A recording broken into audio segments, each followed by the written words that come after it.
incredibly excited to have you here for a brand new season of FRC. We're all looking forward to a wonderful season full of competition and success. My name is Dylan Park. I am the FRC Kickoff Coordinator for Georgia Tech's RoboJackets, the premier competitive robotics team here at Georgia Tech, who you'll hear a little bit more about later. I myself did FRC for 3 years when I was in high school, and I remember looking forward to this event every single January. Here to tell you a little bit more about this event is Kyle Fender.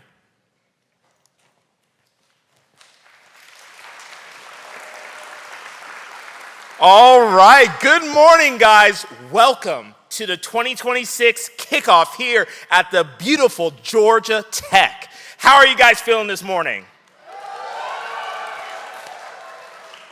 Well, we are excited to have you guys here, especially with our entire team. Thank you to the RoboJackets. Thank you to our amazing partners with GeorgiaFIRST Robotics. We're excited to have you guys here. I want to remind you guys, as you go throughout the season, remember to, one, show your gracious professionalism, but two, take time to reflect on what you guys are going to experience this season because it is going to be amazing. I can tell you guys are going to have unique experiences, especially with this year's game, Rebuilt, sponsored by Haas. We thank you guys so much for being here, and especially being here at Georgia Tech. I encourage you guys, as we have all of our different speakers, including the speakers at Georgia Tech, I encourage you guys to listen, and especially if you guys want to be here, because here you can do anything. So, we thank you guys so much.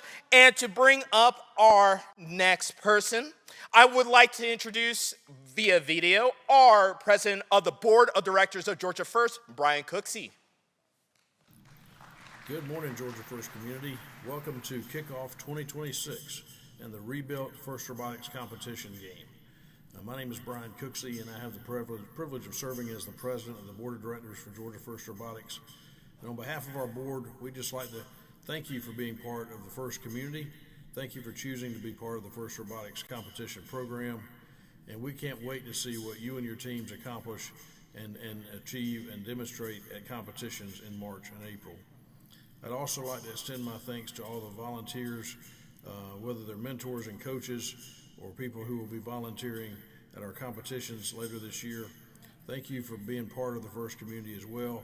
Thank you for guiding and working with our students, advising them, helping them to learn and grow. And thank you for making our events possible by volunteering to help us run successful events. I'd also like to extend my thanks to the staff at GeorgiaFIRST and our volunteers who made Kickoff today possible, whether you're in Atlanta at Georgia Tech, Albany, or some other part around the state. Thank you to those folks who made this event possible today so that you could have this opportunity to get started with your first robotics competition season. And finally, I'd like to thank all of the sponsors that help fund these programs across the state, whether it's First Lego League, First Tech Challenge, or First Robotics Competition. Without our sponsors and funders, this could not be possible. So thank you for all the companies and individuals who are investing in programs like this to provide these opportunities for you, our students. Again, on behalf of our board, thank you for being part of FIRST. We're so excited to see what you do. Have a great build season, work hard, learn a lot, have fun, build relationships, build some great robots, and we can't wait to see you in March at a competition. Take care and have fun.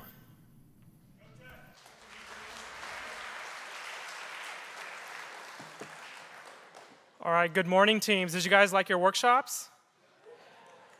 Yeah, that didn't seem like a lot of you. Do you want to try? Yeah, that's more like it. All right, well, I'm here to deliver. My name is Manish Patel. I'm a Master of Ceremonies as well as a first senior mentor for Georgia. I'm here to deliver some quick updates, some event dates, and as well as some reminders. We're going to try. Okay, well, I'm going to go forward because I don't think our first person needs an introduction slide at all. Please welcome Ms. Beth Culp and Deborah Cox from the GeorgiaFIRST staff.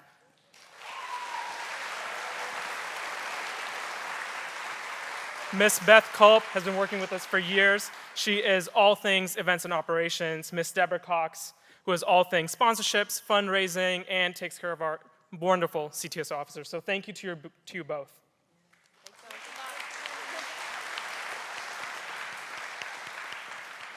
All right, now we're getting to some numbers, and I do want to hear that applause every single slide because every single slide is just astonishing. So to start off, for this year, 76 teams here in the Peachtree District. We're the most stable district out there. So please give yourself a huge round of applause with 2 rookies. All of these teams will be competing at 5 qualifier events as well as 1 district championship. So I do want to start off with a welcome and thank you to a lot of the people that put this entire event together, and especially throughout the season. So please hold your applause until we get to the very end of the list, and then try to make it as loud as possible. So starting off with our Georgia Tech RoboJackets, sponsors, our Georgia First Board of Directors, our leadership teams, local planning committees, volunteers, which we need a lot of, mentors, teachers, coaches, and then our parents. So give yourself a huge round of applause.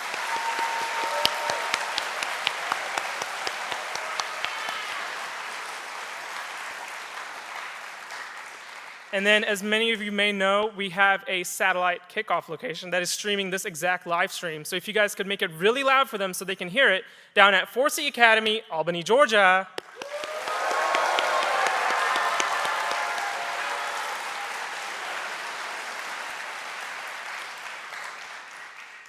All right, quickly going into our qualifier events this year, we're going to have our Dalton event, March 5th to March 7th. The Peachtree District Gwinnett event, Peachtree District Columbus event, Albany event, Gainesville event. You might notice Columbus is a newer venue to a lot of us. We're very excited. We know you'll be as well. And then also, we have our Peachtree District Championship, which will have 45 of those 76 teams, and it will be at Mercer University. From those, we'll have, I believe, 14 teams that will qualify all the way to the first World Championship in Houston, Texas. And that'll be from April 29th to May 2nd. So some quick reminders. This is especially for everybody, not just mentors, coaches. This is for you students as well. Maybe even more importantly, so preparing for possible bad weather throughout the season, like we are today. A lot of you may have noticed that we sent out different protocols for KOP pickup. That's to compensate for situations like this, so make sure you have those plans as well in case you get stuck with snow, weather. We've had everything. District championship, additional registration fee. So as you're going through your qualifiers, remember, if you qualify for the championship, there is an additional fee, but that's only for the 45 teams that are invited. Going through that first World Championship, there's another additional fee to go to Houston, so make sure you're prepared for that. It was 13 teams. In my mind, it was 12 or 14. I should have just guessed in between. And then we just keep in track of your award submission deadline. That includes your Dean's List awards. We see that it's kind of common, so make sure you're staying on top of that. You can always be early, but you probably can't be as late anymore. So let's just be careful about it. Travel arrangements, so that's hotel, food, transportation. Making sure your hotels are booked. Sometimes the hotels book out immediately. And you probably are starting to do that already, hopefully. Getting your food ready, getting your buses booked, and making sure that they're going to be there on the day you need to go to the event. So make sure all your transportation is figured out, who's going to ride with who's going to drive, whose car can make it that far. And then completing your consent and release forms, which is digital, so making sure every student is done with their paperwork. That is the biggest holdup at some of our events, is your paperwork. If you think about it, the faster you get through it, the more time you have with your robot, and making sure that it's going to compete amazing the next day. So just make sure you have everything covered. And then providing regular updates to your sponsors. Your sponsors are the people that are making it possible for you to compete with a robot at the quality that it is. So make sure you give them quick updates, make sure you give them newsletters, anything of that sort. They are very appreciative. And feel free to invite them to our events. Events are free. They can come in as a spectator. If they'd like to go in and sponsor Georgia First, they're able to do that. We have a lot of our personnel on site to handle that, like Ms. Deborah Cox. And then some reminders. So our MAC meetings, coaches, you might want to keep track of this. And this is open, so our MAC meetings are also for students. Please feel free to join. These are direct communication with our head ref, Ms. Jan Sperlin, and our lead robot inspector, Mr. Jeff Rees. It'll be January 15th as well as January 22nd.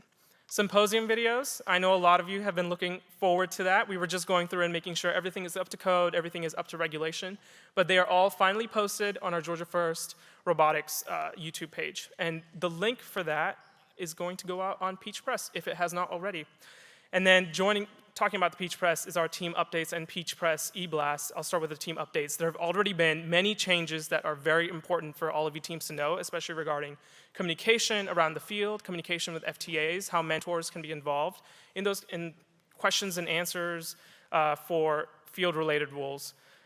So make sure you read up on those and also read the last 3 blog posts. But it's just good practice for even students to just go ahead and sign up for that. You can just be in the loop all the time.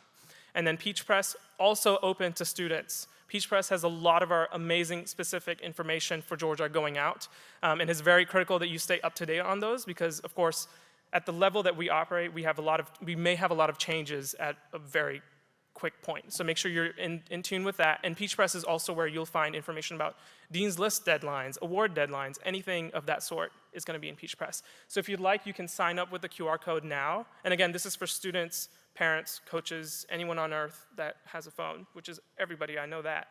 So please go ahead and sign up for that. And you can find this on GeorgiaFIRST.org, and you can go to the FRC email archives. Or you can scroll all the way down and kind of give your finger a workout there.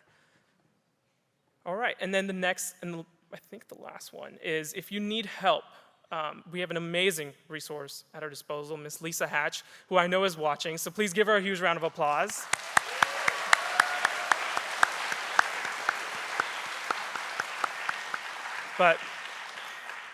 So Lisa is involved with every part of our organization, and she is our lead for any sort of communications, any sort of team questions, and she is an expert in pretty much every field I know. She is the first person I called yesterday for this presentation to get the numbers, and she knew it right off the bat. So everything and anything you need, she is your guide.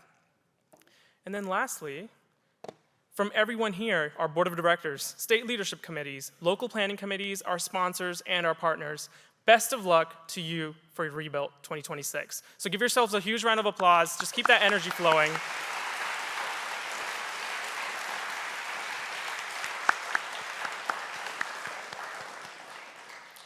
And then just keep that going for a little bit longer for our RoboJackets, who put up amazing workshops and provided this amazing venue for us.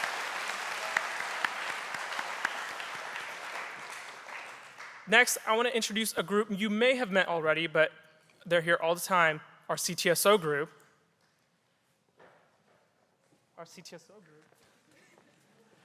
Please welcome Emma, Anika, and Xiaoming.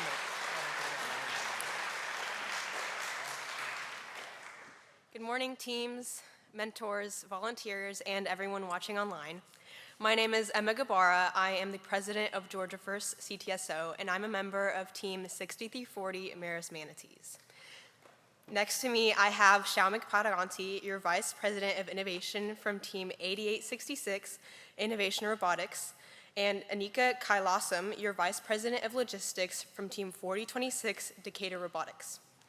Unfortunately, not able to join us today, but cheering us on from Hat Club in Vermont is Celeste Roselli, your Vice President of Sustainability from Team 2415 Westminster Wildcats. I'd like to begin by briefly talking about what CTSO is. CTSO stands for Career and Technical Student Organization. It is an intercurricular program that combines leadership opportunities and competitive events to help students understand the real-world value of what they learn in school.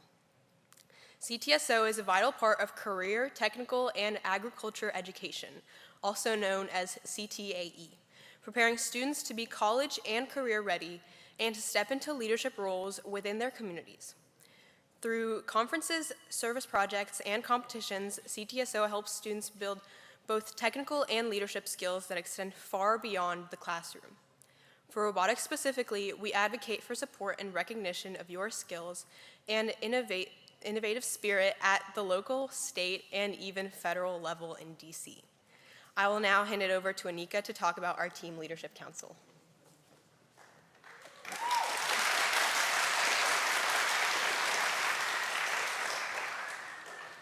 This year, we're excited to launch the CTSO Leadership Council, a space created to support and strengthen student leadership across GeorgiaFIRST teams. The Leadership Council meets bi-weekly on Tuesdays from 8 to 9 p.m. These meetings bring together student leaders from both FTC and FRC teams to learn, collaborate, and grow alongside one another. We focus on building leadership practices that are sustainable, practical, and directly applicable to your team experience. If your team is not currently participating and you'd like to get involved, we would love to have you. Team leaders should discuss with mentors who will be able to sign you up at Kit of Parts Pickup, where Emma will be available to take names, answer questions, give info to the Peach Press for info to the Peach Press for meeting updates and help teams get connected. At that time, she will also be handing out this season's leadership book to participating teams. To talk more about what leadership looks like within the council and how our book supports that work, I'll hand it off to Shamit.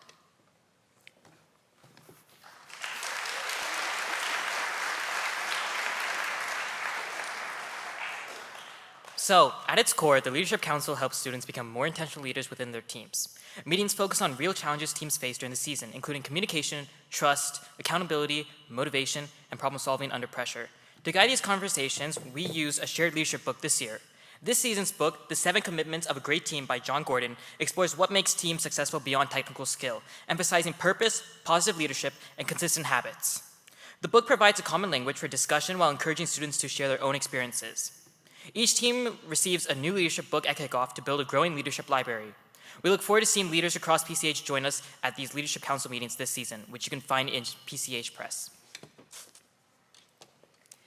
We're excited to build this community of leaders across the Peachtree District and look forward to connecting with many of you through the Leadership Council and other initiatives throughout the season. Thank you, and we wish everyone a successful FRC season.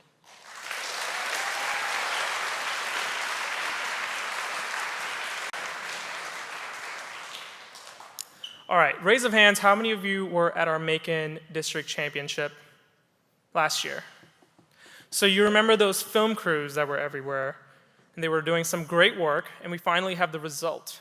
So we wanted to present to you our brand new marketing video. I think it may have been presented before, but this is the largest audience we are going to show it to. So I hope you're excited. We're very excited about it, so whenever we're ready. Oh, it was me. This space may look empty now, but it holds a vision. For the lights and the cheers, there's purpose. We need your talent to help sustain our business and help us create products that we haven't even thought about today.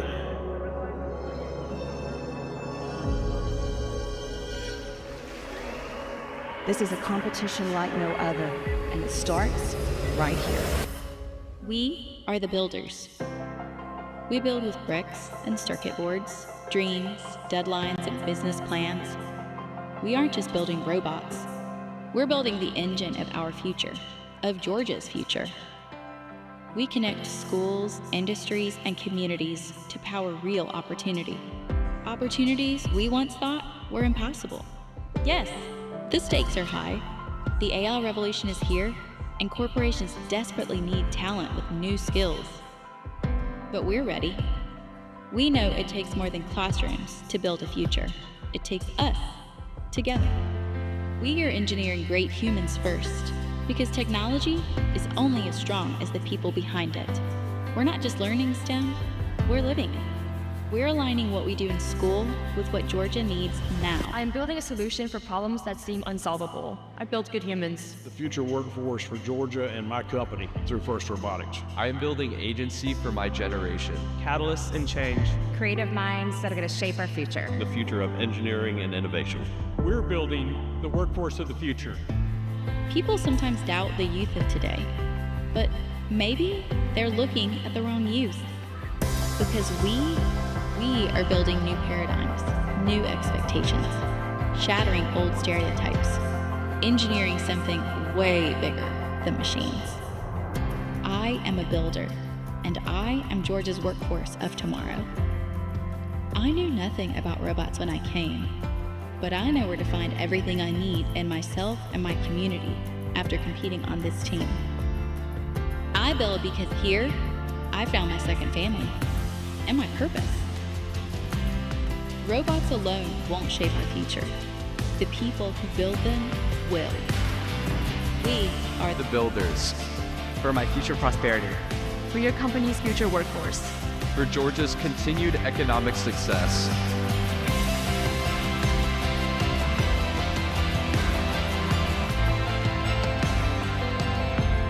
What are you building? Come build with us.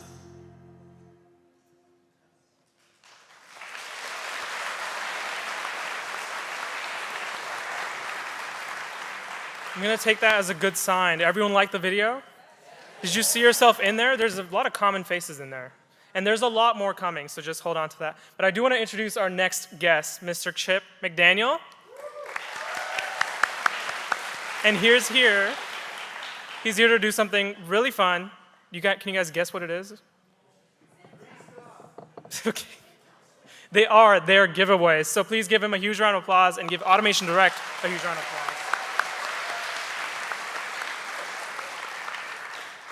Thank you, guys. I'm happy to be here again this year with some wonderful door prizes, and have to do my duty and remind you who we are. We're Automation Direct. We're just north of Atlanta. We sell automation equipment.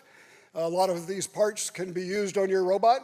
We put a voucher in your kit of parts every year so that you can get $50 worth of free parts from us. And if you need something beyond the $50 worth, drop me an email. We'll see what we can do. But today we've got some door prizes. See, I'm supposed to know how to advance this slide. Let's see. But maybe somebody can help me. How does that work? Oh, I pushed it just when they did. There we go. Sneak preview of the second set of door prizes there. Okay, for the first set, we've got a set of 800 zip ties. Woohoo!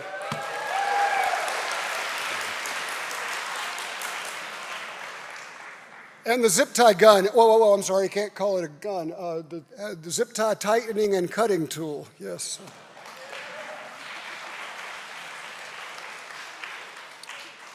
So we're going to draw some names out of a hat.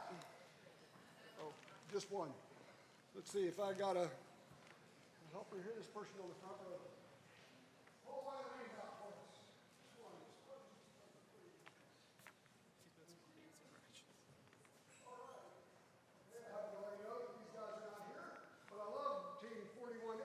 That's the Columbus Space Program. We'll get their parts shipped to them next week. Let's do a second one.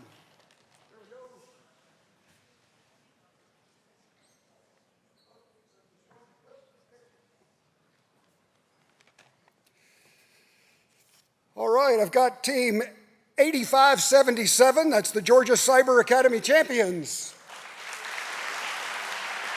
Are you here? Are you here? Oh, I had high hopes for that one. All right. They are? Oh, okay, good. Somebody come down and get your prize.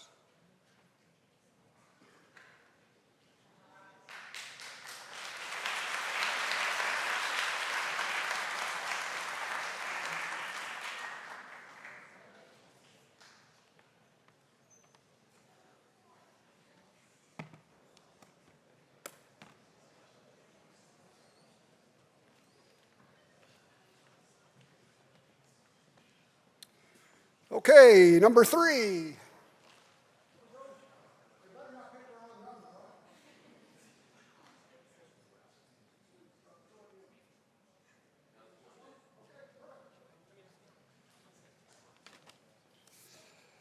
And we have team 1261, the Robo Lions. Are the Robo Lions in the house? Going once, or we'll ship them. Actually, I'll just walk those over to them. They're pretty near my house. Okay.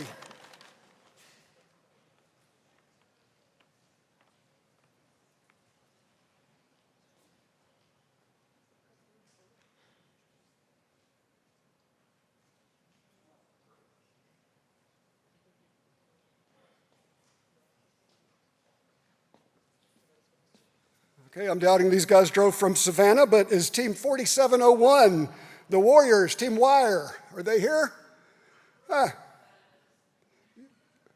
Or if that's true, then I'll give you the prize.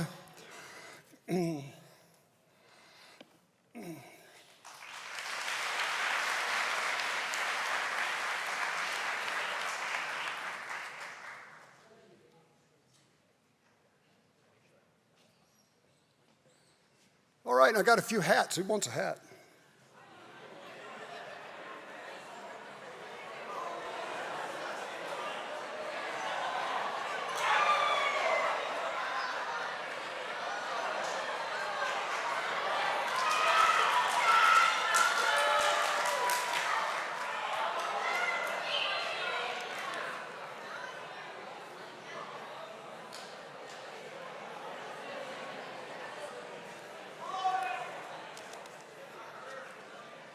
I'll be back.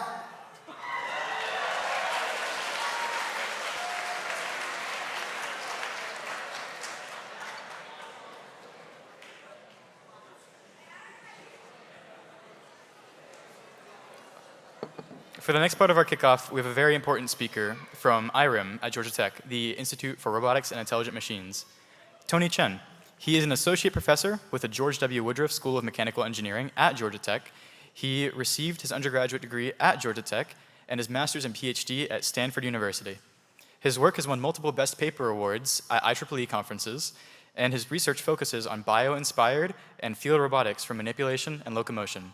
I would now like to introduce to the stage Tony Chen.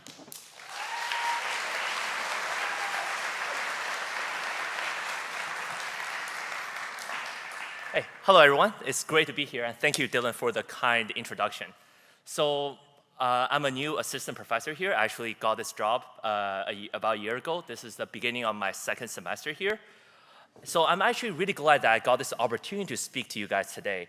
Not so much because of my research or because of my academic journey, but it's because I was sitting in your seats about 15 years ago. So when I was in high school, back then, I came to this exact same kickoff every single year. So I went through my computer and dug up some old pictures of me.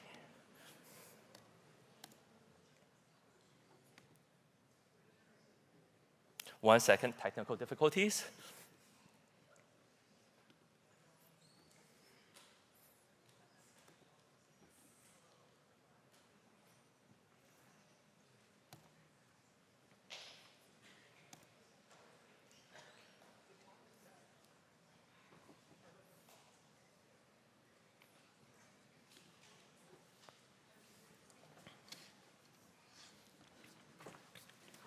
Yeah, there you go. So if you put, Okay, perfect. yeah. Okay, so here, I dug up some pictures of me back in high school. So that's me right there. So I was part of Team 1683, Northview Technical Attendance. And so this is sort of like a full circle moment for me, and it's really great to be part of this kickoff again. I'm doing what I'm doing today because of First, and I'm who I am today because all the kindness and patience my mentors have shown me and all my best friends I have made during the project, during the whole program. And if I was going to give any advice to anyone today, it's just going to be that. Enjoy this journey, look around you, be appreciative of your mentors, and cherish the friendships that you have made. So since then, like Dylan introduced, my research focuses on bio-inspired robotics and field robotics with application in manipulation and locomotion. So I got a chance to work at many different group projects so far in my academic journey. I want to showcase a couple really quick. The first one that you see here is a free-flying robot called Astrobee. I got the opportunity to build a gecko-inspired adhesive gripper for this free-flying robot aboard the International Space Station. It was really cool to build space-qualified hardware and then actually watch the rocket launch to the International Space Station and got to work with the astronauts over the course of 2 years to enable this free-flying robots to perch on flat surfaces. Also, taking another page of biology, and in nature, you see birds of prey like eagles or falcons able to capture prey in mid-flight. So why couldn't we do that with drones? So I was able to design drone systems that can capture other targets in mid-flight. And what you see there on the right side of the screen is a robot called ReachBot. I got to work on this in the later half of my PhD. Is a robot design, a rock climbing robot designed at exploring underground Martian lava tubes. So I'm actually here, so enough about me. I'm here actually on my official business here is to speak on behalf of IRIM, the Institute for Robotics and Intelligent Machines here at Georgia Tech, which is our main organization for all the robotics-related research. And the Institute, IRIM, spans across 6 different schools: aerospace, mechanical, biomedical, electrical, and computer engineering, CS, and interactive computing. And we have over 75 different faculties working on research related to robotics, all different facets of robotics, which I'll showcase for the rest of the talk a little bit. We grant master's and PhD degrees in robotics, and we have a lot of industry collaborations and seminar series. I host many seminar series. So here is an example of all the different challenges that we work on at IREM. It goes from human augmentation, assistive robotics, automation logistics, medical robotics, to locomotion, manipulation, human-robot interaction, and we'll go through some of these and showcase some of the cool projects that we've been working on here. So before that, I want to quickly give you a sense of where we are on campus. So currently, we're at the Ferst Center right here. And as a lot of you will know, robotics is a highly interdisciplinary field. You get to work across many, many different teams. Your electrical team, your programming team, your CAD team, your marketing team, and all these different things. The same thing happens in research in robotics. Robotics is so much fun because we get to work with so many different expertise across different teams about different disciplines, different major areas. So what this actually reflects that all of our spaces are dispersed across all different major buildings. And these are what we call research neighborhoods. We're permeated through campus to work with subject experts in different areas, ranging from material science, go to biomedical, and go even School of Business. And some of the unique facilities that we have right here is we have the Roboterium, which is an open source swarm robot test platform that's open to anyone in the world, that you're able to download simulation software. Once verified, and you get put in a queue, that you can run your research actually on physical platform while you are anywhere on Earth. And we have this Aware Home over off campus, 10th, 14th Street over there. And the focus of Aware Home is actually a lot about home robotics. How do we actually bring robotics in the next 10, 20, 30 years into useful places like at home to do healthcare related stuff, to do some elderly care stuff. In order for us to test these things, we need a real environment. So we have this actually house that we converted into a smart home that we can bring robots to and run experiments in a realistic home environment. And the bottom right there is a gate lab. It's sort of prosthetics assistive robotics that you are able to get hooked into the harness. You have these wearable robotics on you on this treadmill with surround screen all around you. And this platform at the base can actually provide you disturbance or tilt so that you can actually see how the robot interact or the robots help human to react. So now, from now on, I just have about 10 slides or so to highlight some of the cool different areas of research that we do here at IREM. So, like I was saying about the Gate Lab and the Aware Home, a big focus about 4 or 5 different labs here is on this human augmentation with wearable robotics. Think about prosthetics. Think about people with mobility challenges, and how do we actually augment human capability in that case to provide new, improved quality of life. What you can see here is a bunch of videos, people wearing these robotics devices going into complex terrain, either on treadmill or on a flexible staircase that can adjust to different height.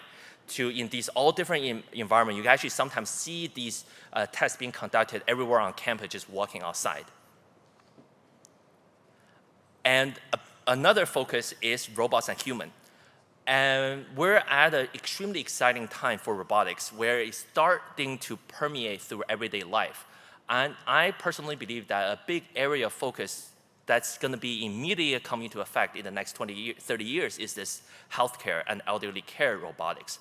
A big part of that is how do we react to robots? How do we make sure that robots are being accepted by the general audience? So a lot of research here is being how do humans and robots interact, and how do we design robots first of all, to actually help human to accomplish certain tasks, useful certain tasks, but more importantly, also communicate on sort of emotional level on how do we actually provide the help that the patients actually need.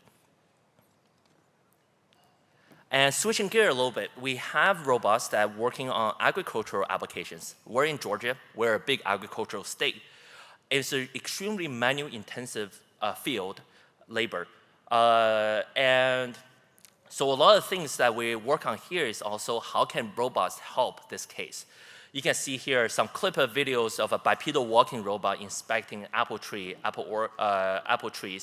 or picking strawberries, doing in-field inspection. And like a robot navigation.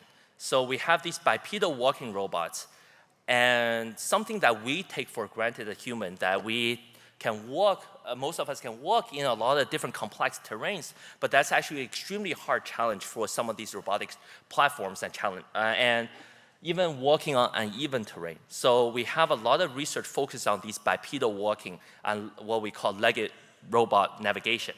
So it's actually really cool on campus that, when you're just taking classes, walking from classes A to B, point A to B, sometimes you run into these robots actually out in the real world on campus doing these experiments and navigating from one part of the campus to another.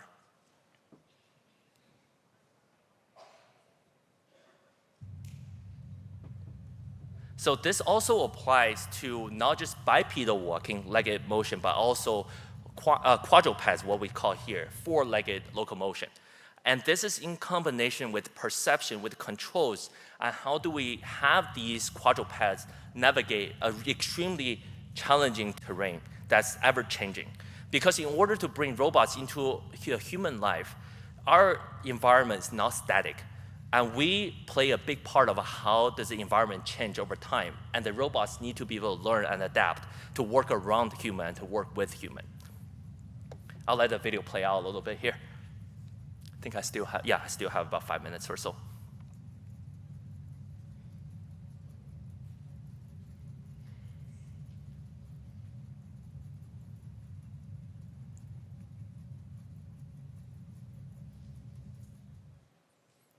And another fun example of controls is actually there's a few labs focusing on this safe control for extreme vehicle dynamics, or what we call safety guarantee in robotics. I have a colleague who works in this area who always complains to me that whenever his research is working, nothing spectacular is happening because it's safe. And this is a really good example of that. It's a robot drifting it's actually a robot drifting in a really complex and narrow space. And how do we mathematically fundamentally guarantee that it's safe, robots are safe in this type of environment? We have heterogeneous multi-robot teams. Here what you see is a bipedal walking robot. I think that's Cassie from Agility, and also a drone system. And you take advantage of the different platform, the advantages and disadvantages of each different platform, what we call heterogeneous teaming, so that we can take advantage of this heterogeneous teaming to provide different versatility to this team.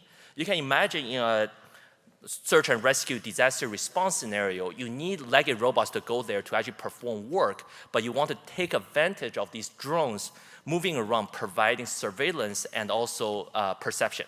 So this is an example of a really complex terrain of having a heterogeneous team performing different tasks together to achieve one goal of navigation.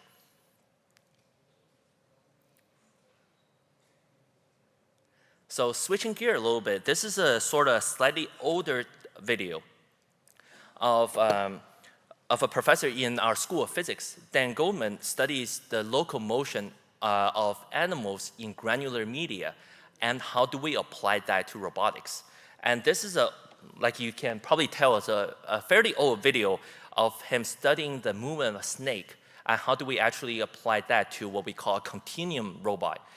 And the newer version of this robot can actually be a lot more agile than what you see here in the video. And with the same principle, they actually, and also drawing inspiration from water snakes, they were able to build a robot that actually, the snake robot that also swims around. Moving on to bigger scale, We also collaborate a lot with our other areas of expertise, such as manufacturing and what we call manufacturing cobots. How do we have these large-scale robots working together and through these constrained optimization framework to accomplish a really large, complex task? Here what you see is part of the assembly of a fuselage of an airplane. So a lot of these manufacturing challenges that robots can provide a valuable solution to. Vision-based control, and robots need to be able to see. Just like in FIRST, you have these robots that actually need to locate itself inside of the field to be able to do certain tasks. And visual-based control, how do we actually let the robots see and perform these complex maneuvers through? And last slide, I figured out, and a fun note here, robots can also be pretty whimsical.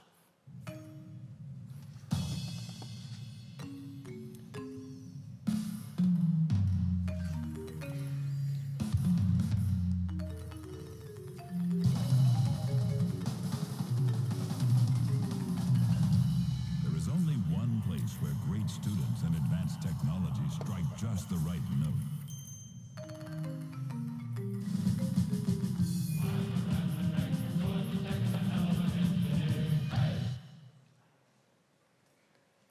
And thank you so much for your time. And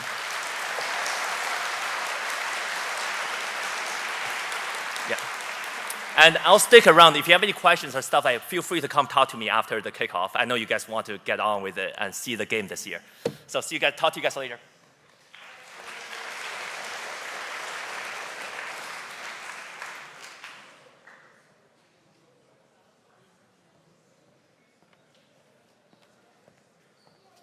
Big thanks to Tony at IREM. Our next speaker will be the president of RoboJackets, Mukeelan. Mukeelan is a fourth-year student at Tech, currently pursuing his master's degree in perception and robotics. He also happens to be the president of RoboJackets, overseeing 5 competition teams encompassing over 430 members across all majors. I'd like to now welcome to the stage Mukeelan Karthikeyan.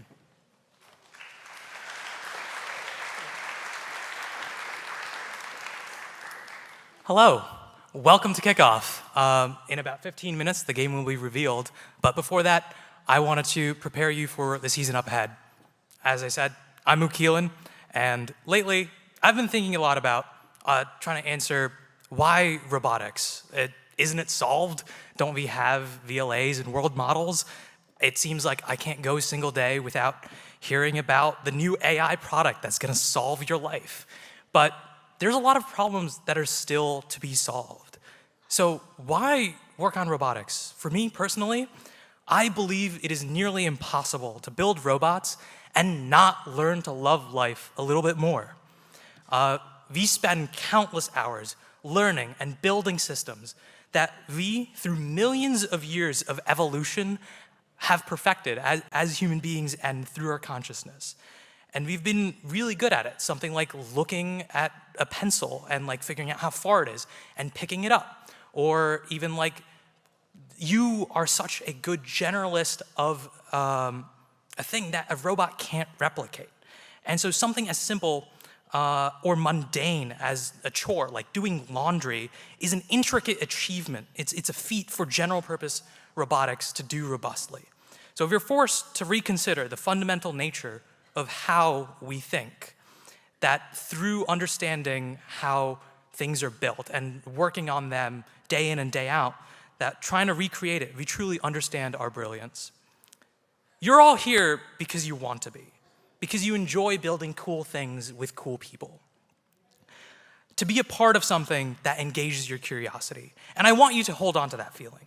I want you to hold on to that curiosity when your code doesn't deploy, when your odometry fails, and it's 4 a.m. and you're replacing your lift mechanism for the 3rd time that week. I want you to hold on to that feeling when everything feels like an all-nighter and you're 3 Red Bulls deep. I want you to remember the opportunity to do it with curiosity alongside your teams, because at RoboJackets, with over 430 members across 5 teams, we run very similar to you, and you're learning a lot of important life skills that will become really useful. As a Georgia First alum, I know firsthand that this program is the best possible way to prepare you for what comes next. Here at RoboJackets, a little bit about us. Oop, clicking the wrong one. There we go. We have 5 teams. We have BattleBots up you see in the left corner. We have 30-pounders and 12-pound divisions, and we have 3-pound rookie teams that we build for new members. We went to Worlds this year. We went to World Championship, and then we have Robo Wrestling at the top middle, which is a fully autonomous 3-kilogram and 500-gram program for autonomous sumo wrestling. And then we have RoboNav, which is building a rover and competes in University Rover Challenge with remote autonomous controlled operations, very similar to Curiosity and Ingenuity. And we have a drone program now. And RoboCup, which you see in the bottom right there, is a fully autonomous 6v6 soccer multi-agent coordination problem. And that's really cool. And my home team, Robo Racing, which is a complete autonomous karting series, is in the process of branching out to F110th and Micromouse. So this year, we also, like every year, we also do outreach. This is our 18th year hosting Kickoff. We're so glad to be able to do this with Georgia First. And this year, we have a new Robot in 3 Days program. You will see this after the live streams. I want you to go and look at that on our website. And later this season, you'll also see us volunteering in a few different roles at your competitions. Here you go. Here's pictures of us at your events. So come out and say hi. And so now a little bit to make the most of your experience. For the students, I want you to collaborate and learn to communicate with your team and the people around you, because the way that you communicate is, like, regardless of what you build, it is what you communicate to others that tells people where you exist. And a lot of times, differences of opinions are caused by differences of information rather than a difference of values. So if you can clearly communicate your world state to the people around you, then they will have the information to be able to make better decisions. And you will often be wrong.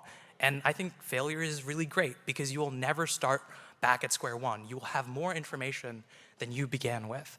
So learn to embrace what is up ahead and communicate with the people.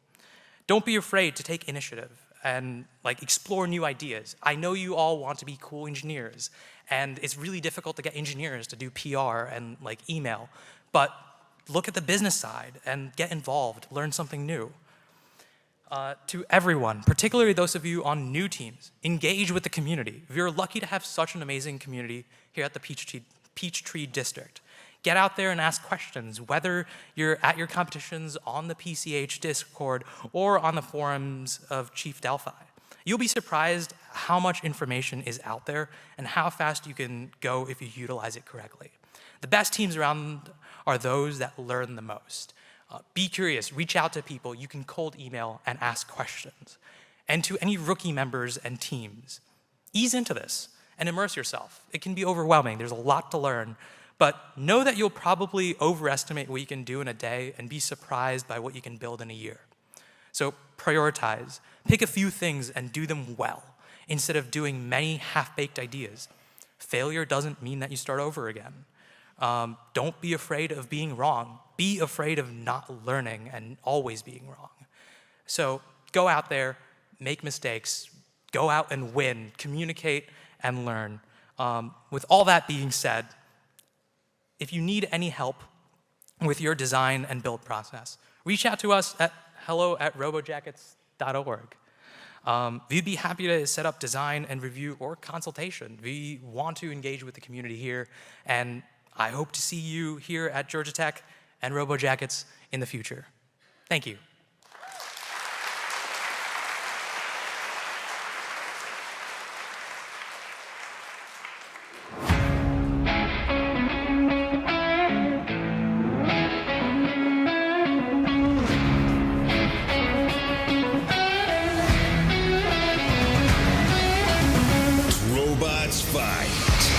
Away we go. Wow. Nice. He's fully mobile and the weapon is up to speed. This is boing. Wow. Set phenomenon careening.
All right, a huge round of applause for our RoboJackets.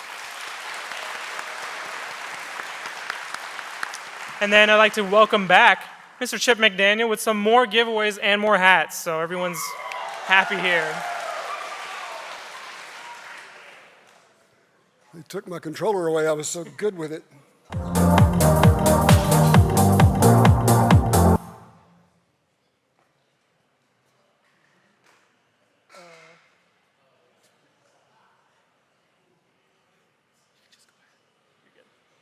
Oh, there's a screen.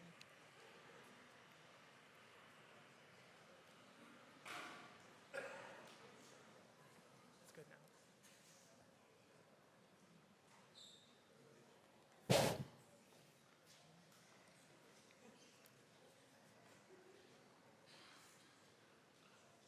Whoop, we need to go back one. Okay, here we go. Sorry for the delay. Okay, so we've got some multimeters and some torque tools. And I've asked my lovely assistant to come out and help me here. Never choose the first one. Okay, we've got team 5109, Gladiator Robotics. And they've asked me to say that if you're here today, please meet me over here on the edge of the stage in a few minutes as soon as I'm done, and I'll give you the prize. If you're not here, then we're going to ship it to you, and that'll work too. All right, the second set of the same meter, the same wear hex tools is team 4459, the Leotex. Anybody here, maybe? If you are, meet me over there afterwards. Team 7676, the RoboDogs. Sounds like another shipment. Team 1833, that's Team Bean. But let me show you what they won, because they didn't get that prize. They got this prize, which is a somewhat similar but a little bit nicer meter, and a set of Wera multi-bit screwdrivers. And I was going to point out that this screwdriver set has the positronic drives in case you have to work on a positronic robot. Does anybody know that reference? Star Trek, never mind. Okay, and another kit just like this is going to go to team 4509, the Mechanical Bulls. Again, meet me right over here in just a minute. And then we have one last prize. This is the Mac Daddy of the meters. This one will do everything, including insulation testing in case you need that. And a set of drill bits, and also a set of Torx keys. And this one is going to go to team 1002, the Circuit Runners. I'll have those prizes right over here in just a second. Meanwhile, let's do hats.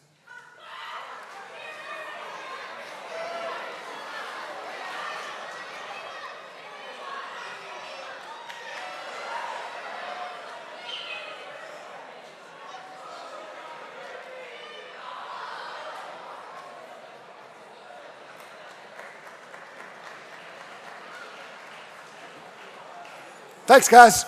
Have a great season.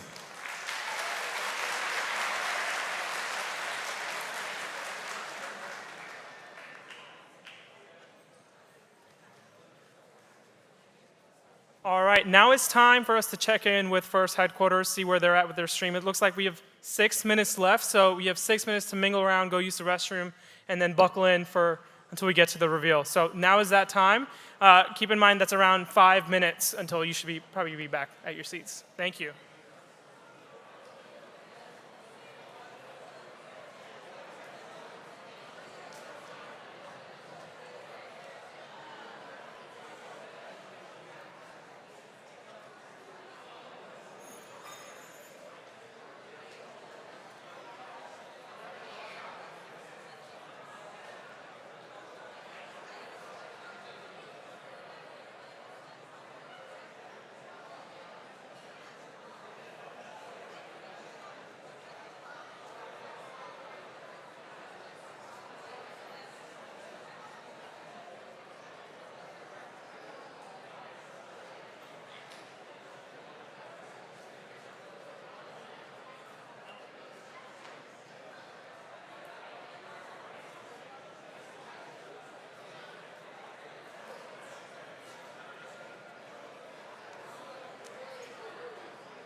Shared FIRST core values.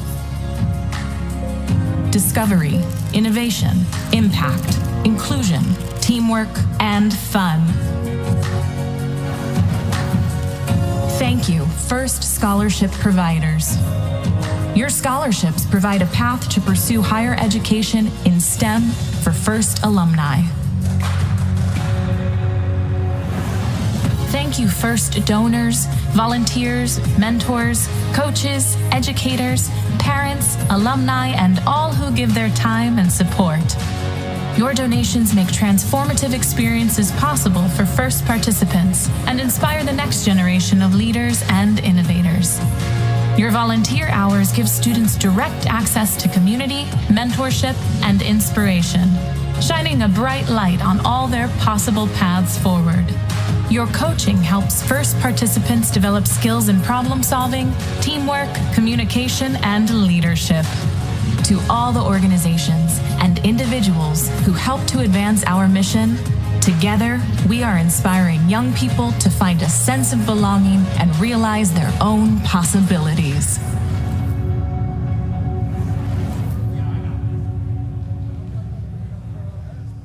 You got like three something minutes, so we can throw out hats.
Archeology is defined as the study of human activity through the recovery and analysis of material culture. Archaeologists typically work in 3 steps: unearthing, decoding, and rebuilding. When new information is unearthed, archaeologists often don't have a complete picture of what they've found. So, they spend time decoding and trying to understand how things may fit together. The final step is rebuilding, putting things back together how they believe it was originally designed. The 2026 FIRST Robotics competition game is based on our interpretation of this process and how archaeologists may think past games meld together.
Welcome to the 2026 FIRST Robotics Competition Season Kickoff as we dig into Rebuilt, presented by Haas.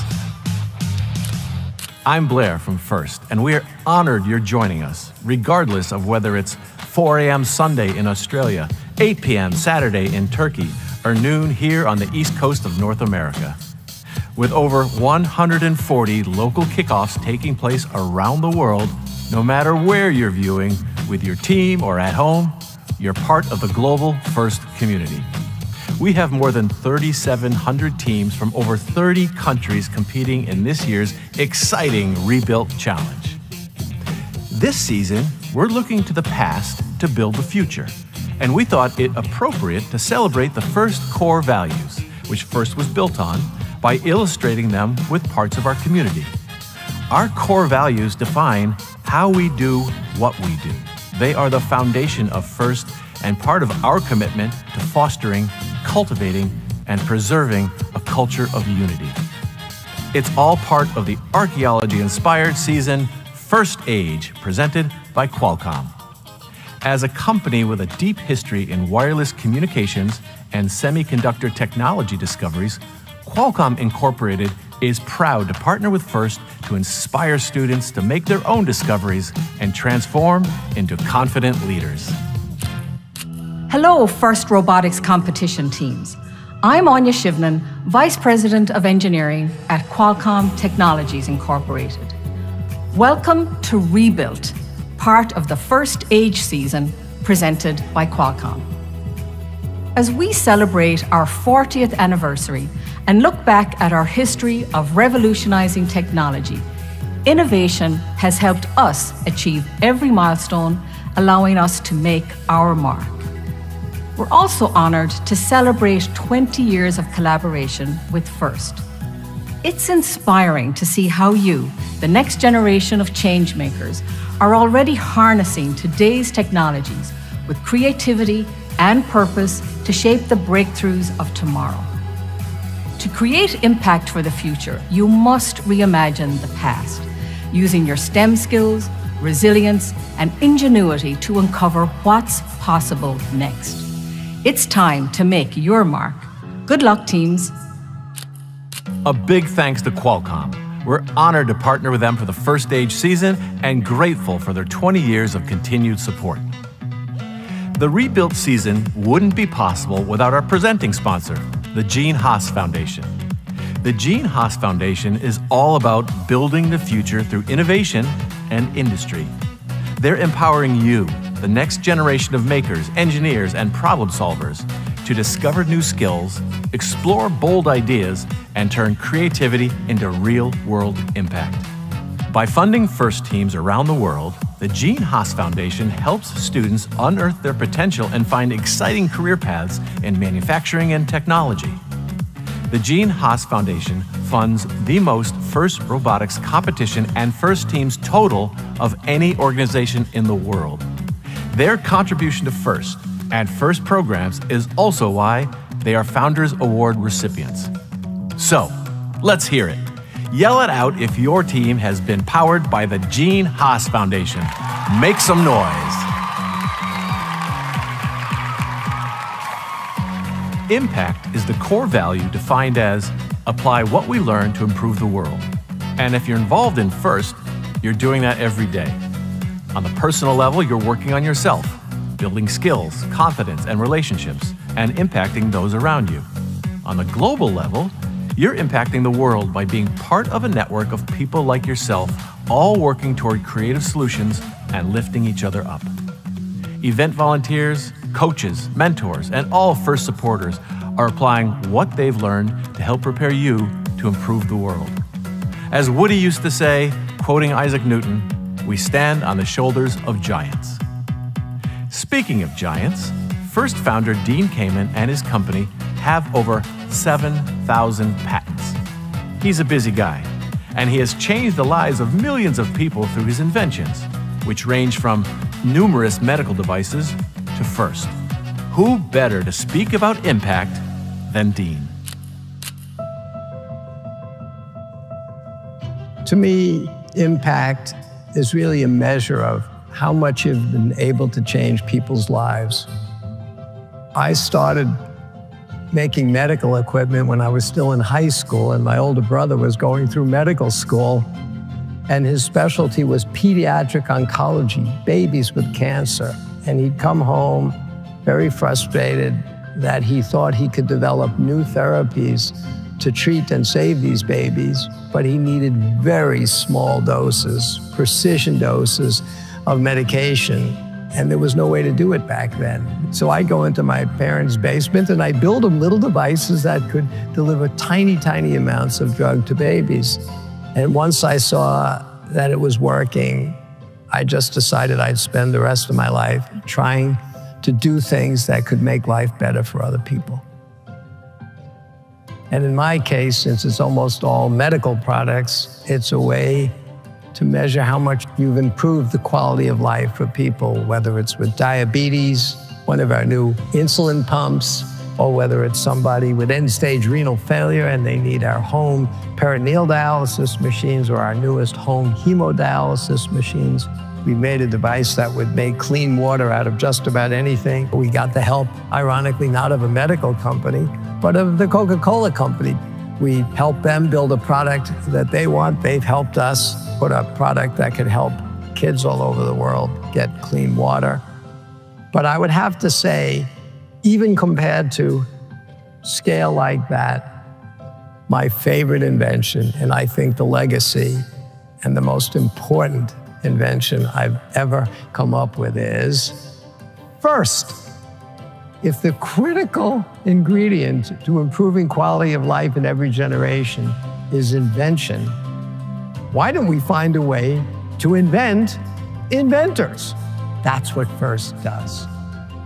One of the reasons that FIRST has grown so consistently and so well is because it involves so many aspects of society. The students, of course, but the parents, the teachers, the mentors, the corporate sponsors, the foundations, government. Mentors alone, we have over 200,000 volunteer mentors now. The living alums of 33 years of FIRST exceeds the total number of the living alums of the 100 largest engineering schools in the United States. That global network, that global impact is getting stronger all the time. They're growing a bigger community of people of a single mind, make the world a better place, learn how to communicate and cooperate and solve problems together. I think FIRST really should be the model for how schools, corporations, foundations, and governments work. It's about cooperation. It's about gracious professionalism. It's about recognizing that we can all succeed together.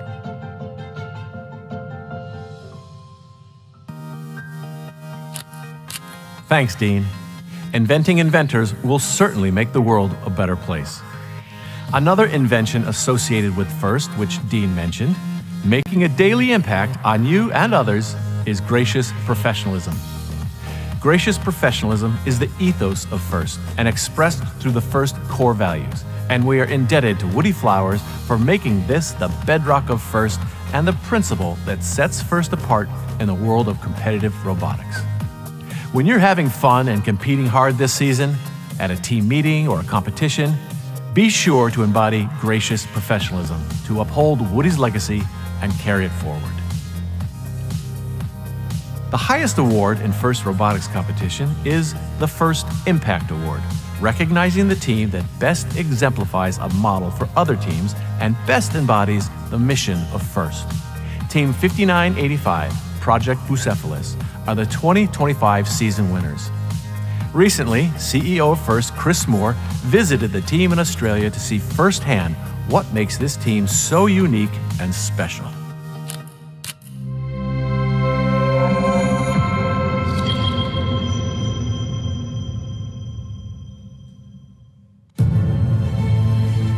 The FIRST Impact Award is the highest honor in FIRST because it recognizes teams that create real, lasting change. It's not just about building a robot. It's about building opportunities for others and growing STEM access in their communities.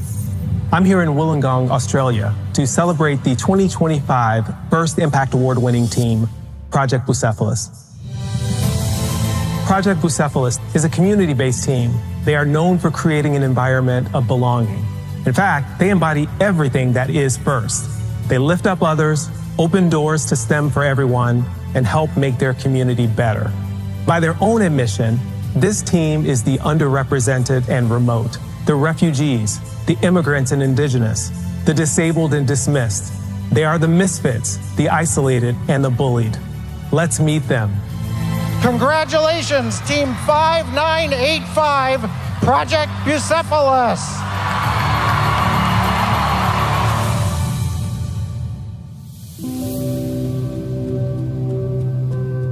Hello, Project Bucephalus. It is so great to see you guys. How are you? It is so great to be here with you today in Wollongong, Australia. I can't tell you how proud I am of all of your accomplishments. Today, what I'd like to do is learn more about your outreach efforts and how you have impacted your community. So the first question I'd like to ask is, what community need or challenge first motivated your team to begin your outreach efforts? I think the biggest part of it is representation. We wanted to give STEM opportunities to the overlooked. Our team is made up of those overlooked, the misfits, the isolated, and the bullied. With over 70% of our team having a disability, just under 30 low income, and over 50% are women. A big part is the representation and being able to show more people that there are people like you who are succeeding. Not only they're who we are, but because they're often the people that tend to miss out because no one else thinks to give them the opportunities. Who can tell me about the First Lego League school program that you have in Thirul? The class at Thirul is one of the many classes we run. We have the normal class for the kids who are too young to do FLL, and then we have the FLL where we help them get their robot ready, get their presentation ready for comp. We'll help them with their programming, design ideas they can do, and then help get them resources for their innovation project. It feels amazing to be able to give the kids the confidence to go and make the projects they have and go to comp.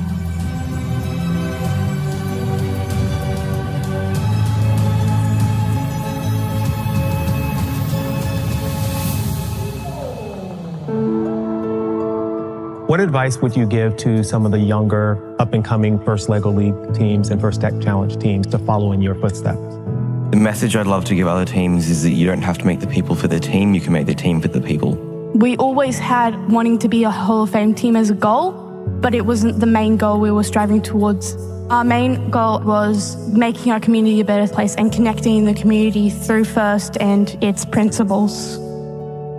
You don't do outreach for the sake of trying to win. You do outreach for the trying to make people's lives better, and you win along the way.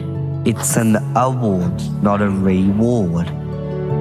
What message do you hope other FIRST teams around the world will take from your journey? One thing that we would want to share with the FIRST community is our team's mission: create opportunity, transform the community. And so that means to us, we look for the gaps, the overlooked, and we take opportunities to them. One of our programs is our Rocketing Girls into Robotics class. When I came to this team through that class, I made so many new friends and I learned so many new skills. Now I have pathways to an engineering career, which I didn't have before. When I was still in school, I used to run out of it a lot. But ever since I came to FRC, I've become a lot more calm. I didn't really have many people around me that were interested in the same things as I am. Now I have a whole team full of friends who support me and who I support. The qualities that I observe across First Impact Award-winning teams, they are consistent and mission-driven in their approach. They live the mission and core values of FIRST every day, lifting up others, opening doors to STEM, and making their community better. Receiving this award has less to do with robots and more to do with people. Their impact on these teams reaches far beyond competition. Thank you so much, Project Bucephalus, for your time, your effort, your energy. I can see why you have been awarded the 2025 First Impact Award. You live out our mission, our core values, including gracious professionalism. Good day, Mike.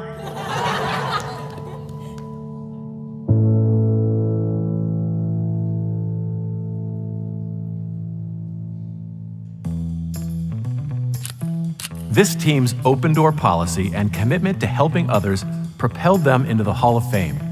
Good luck on your team's quest to win the prestigious First Impact Award this season.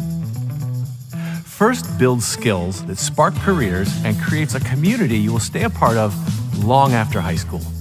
On your team, you learn how to collaborate, tackle huge challenges as a team, and celebrate wins that will go far beyond high school. When you graduate, you'll join a vibrant alumni network that's inventing, leading, problem solving, and cheering each other on. As an alum, you'll have the opportunity to come back as volunteers and role models, supporting teams the same way others supported you, and keeping the mission of FIRST going strong. You will join a global network of hundreds of thousands of FIRST alumni who have learned and lived the values of gracious professionalism and cooperation. From team mentors to event volunteers to team sponsors, FIRST alumni are part of the team which helped make this program possible. Check out the resources and opportunities on the alumni webpage to help you stay connected and thrive within this amazing community. FIRST is a place you grow up in, return to, give back to, all while helping the next wave of students build something incredible. Now it's time for some fun. And there's no better way to have fun on Kickoff Day other than unearthing this year's Rebuilt Challenge. Following the game animation, we'll do a flyover reveal of an actual playing field and hear more from Colin and Rachel about the season. A reminder to bring your GP to everything you do. Thanks for watching, good luck, and have a great season. And now, let's dig in.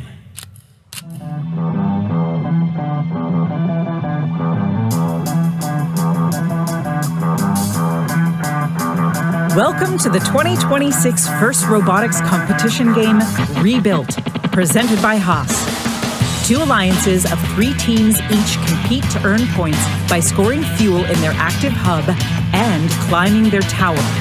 Alliances earn additional rewards for meeting additional scoring thresholds. Robots start each match on their starting line and may be preloaded with up to 8 fuel. During the first 20 seconds of the match, both hubs are active. Robots are autonomous and can be programmed to score fuel into the hub and climb their tower to level 1. Robots can collect additional fuel from the depot or from human players in the outpost. Human players can also throw from the outpost into the hub to score points. Fuel scored in auto is worth 1 point each. After fuel is scored in the hub, it is returned back to the neutral zone. Robots can drive over the bumps or under the trenches to collect additional fuel from the neutral zone. The remaining 2 minutes and 20 seconds of the match are the teleop period, where drivers control their robots. Teleop is split into 6 segments: the transition shift, 4 alliance shifts, and the endgame. During the shifts, hubs are either active or inactive.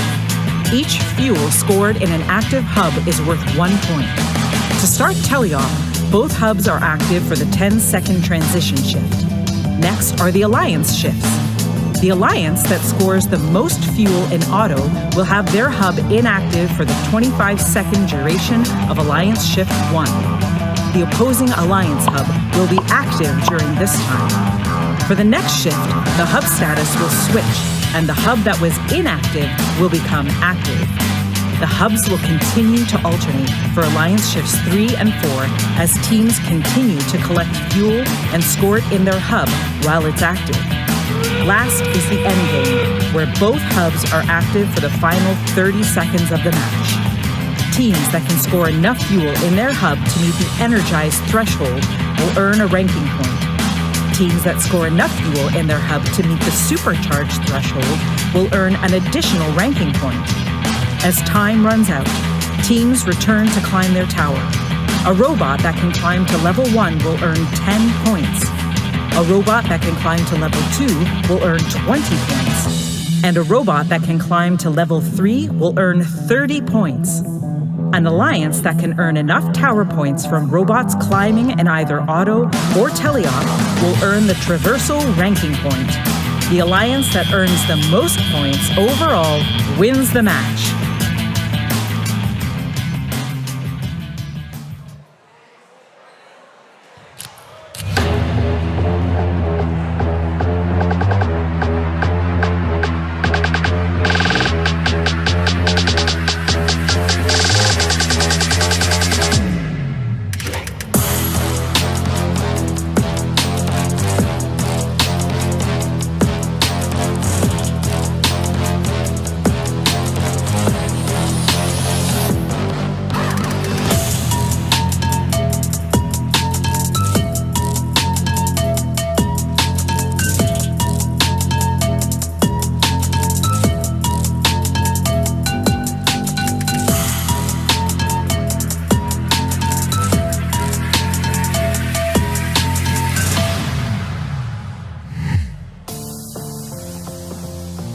Hi everyone, and welcome to Rebuilt, presented by Haas. I'm Colin, and I'm here with Rachel. And we are ready to dig into this year's game. Before we begin, I want to thank our sponsors who helped make each first season happen. Thank you to Qualcomm for continuing to support all our programs as the First Age season presenting sponsor. Thank you to the Gene Haas Foundation for once again sponsoring the First Robotics competition game. I also want to acknowledge a few other strategic partners that provide significant in-kind support to First. Thanks to Rockwell Automation for providing the automation equipment on all the playing fields. Thanks to NI for donating the RoboRio to all of our new teams. Since 2009, NI has been providing the main controller that makes all of our robots work. This is the last year for teams to use the RoboRio in First Robotics competition, so thank you for all of your support over the years. A huge thanks to NASA and the Argosy Foundation for funding grants aimed at helping the nearly 300 new teams become sustainable members of the First community. Thank you to all of the donors, from the largest companies to small businesses and individual donors who support First and First teams every season with sponsorship and volunteers. We really couldn't do it without you. There's another group of people that we also could not do this without, the thousands of team coaches and mentors. First programs have impact because of caring adult coaches and mentors working side by side with youth participants. The mentors on my team in high school had an immeasurable impact on my life. First works because of you. You are what helps make First more than robots. Thank you for all that you do and the impact that you'll have over the next weeks and months. Rachel? Thanks, Colin. Let's talk about the kit of parts. The kit of parts is more than just what comes in the totes you'll soon receive. The first choice portion of the kit of parts opens today, so make sure you check that out. There are also vouchers available for your team to use to get donated parts and software. Check out the Kit of Parts webpage for more details on both of those. There's also a booklet in the season-specific box that has information on some of the items in the virtual kit. Safety is paramount when participating in First programs. Coaches, if you've not yet taken the time to discuss youth safety as a team, please do that this week. There are resources on how to get started with that conversation on the Youth Protection page. And remember, the First Code of Conduct applies to all participants and First activities, including online communication. The Kitbot is back. If your team chose to receive the black tote and drive base, you'll need just a few more basic materials to build the Kitbot. The goal is that this robot is a starting point for you, not an ending point. This robot can and should be modified and added on to meet your team's strategy. We have resources available to help you build this robot. Guided build videos, written instructions, and sample code are all available on the Kitbot webpage. There's even a guide to help you iterate on the Kitbot. You saw a bit of the Kitbot in the game animation. This year's Kitbot scores fuel into the hub during autonomous, and teams can program the robot to collect additional fuel or iterate on the robot to do more. In teleoperated mode, the Kitbot can retrieve fuel from the ground and score it in the hub. Remember, the Kitbot is a starting point and designed for you to iterate on it to make it even better. If this is your first year back with First Robotics competition after a few years away, we've made some changes over the last few seasons to things like bumper rules, alliance selection, and advancement to the 2026 First Championship. Even if you participated last season, there are new changes this year. Be sure to review those sections of the game manual for the most up-to-date information. Up next, we've got a few members of the game design team who will talk more about the field in a bit more detail. Then we'll release the code to decrypt the manual. After that, we'll run the field tour videos to give more information about various aspects of the field function. Good luck to our more than 3,700 teams participating this season. We'll see you at the 200 events across the globe. And now, over to Fiona and Liz for more about the field. Thanks, Colin and Rachel. We are so excited about this year's game. We hope you have as much fun playing it as we had developing it. First, let's start with the tower. So teams may be familiar as it's a climbing structure, which we've done in some years past. But this year, teams are actually going to be able to climb it during both autonomous and teleop. So it's going to be a new challenge for teams to figure out. The other thing that we want to highlight is the hub and the scoring shifts. So teams will be able to score this fuel into the hub, but they only want to score it when it's active, which is designated with the lights here. When the lights are off, that means the hub is not active, and you're not going to want to score in there because you won't get any points. This year's scoring element may be called fuel, but it is definitely different than scoring elements in the past. This year's scoring element is a lot more rigid and smooth. Let's unearth the manual code and decode the game. Let's get ready for Rebuilt. Have a great season.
Hi, I'm Fiona. And I'm Liz. This video covers the Alliance area. This is the area behind the Alliance wall where 3 drive teams from each Alliance control their robots and play the game.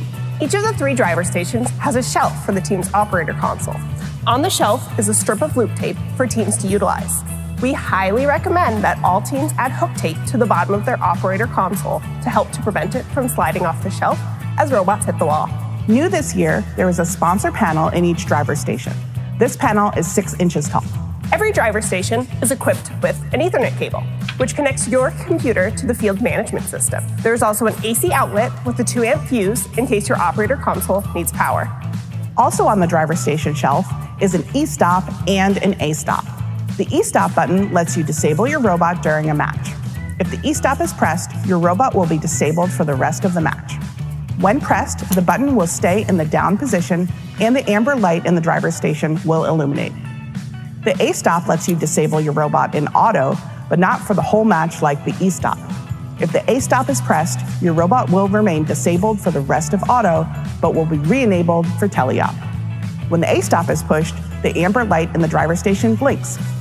Stack lights at the top of every driver station relay quick diagnostic information to teams and field crew. Check out the game manual for full details. Shout out to Rockwell Automation for donating the E-stops, A-stops, stack lights, and for powering the station control cabinets. Above each driver station is a team sign. The front of the team sign faces the field and displays the team number and the state of the field. Remember, you can only enter the field if deemed safe for humans, which will be indicated when the team signs are green and say safe. As noted in the hub video, teleop is split into shifts. The back of the team signs relays that information during the match. On the left side of the display, the sign shows a letter and 2 digits to indicate which Alliance hub is active and the time remaining in the shift. A is for autonomous, T is for transition shift, E is for endgame, and R or B for which hub is active for the Alliance shifts. On the right side of the display, the sign shows the time remaining in the match overall. During qualification matches, the center of the display shows progress towards 2 different ranking points. First is progress towards the fuel ranking point. It shows how many fuel have been scored and will show out of the lower threshold until it's achieved, and then switch to the higher threshold. It also shows how many tower points were earned during auto to help teams track progression towards the traversal ranking point. During playoff matches, the center of the display shows the total match score for both alliances, as there are no ranking points during playoffs. The back of the match timer shows the time remaining in the match on the left and the total match score for both alliances. There will be a ramp available at most events for individuals with limited mobility. Teams can talk to the FTA at their event to inquire about it. Good luck, and we'll see you at the competitions.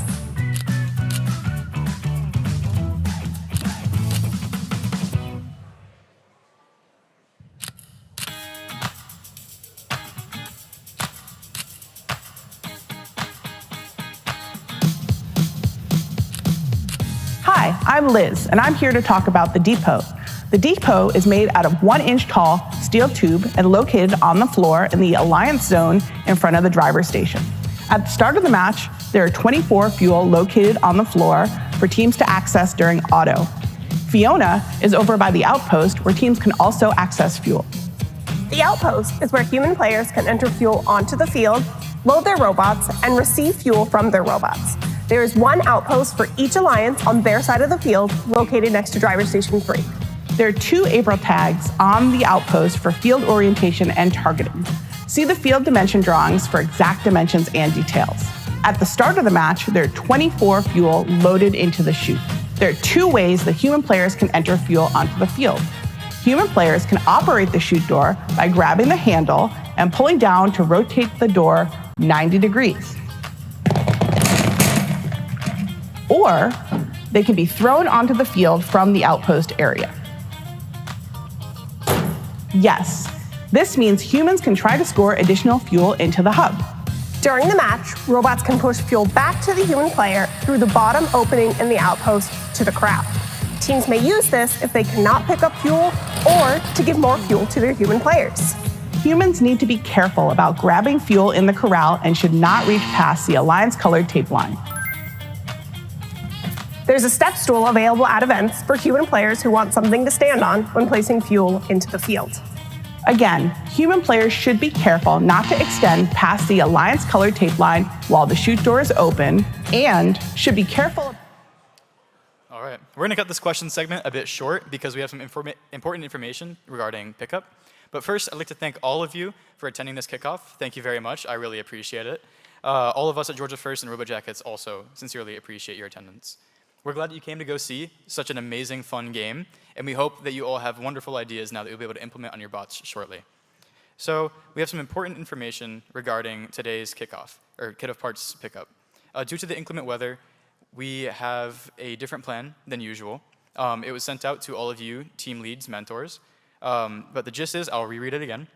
So the plan is to have a car with team members queue in the line in the parking lot to the rear of the theater, same way as it is in previous years. Afterwards, we want a designated mentor when you signed up to pick up your kit of parts to come up backstage and sign your paperwork verifying that you have your kit of parts. We will have somebody outside ensuring we get team numbers from cars and staging them. When your team is ready for pickup, you will load in and get out of the dock to load in your car and be on your way home. If there are any questions, please ask of a volunteer, and we're happy to direct you. Now, with all of that out of the way, I have one more thing and then a very special surprise for you. Georgia Tech is doing a Robot in 3 Days competition. Many of you may be familiar with this. You may have looked at this for inspiration in previous years. Our stream will be live at RoboJackets on the YouTube channel, or it's linked on our website.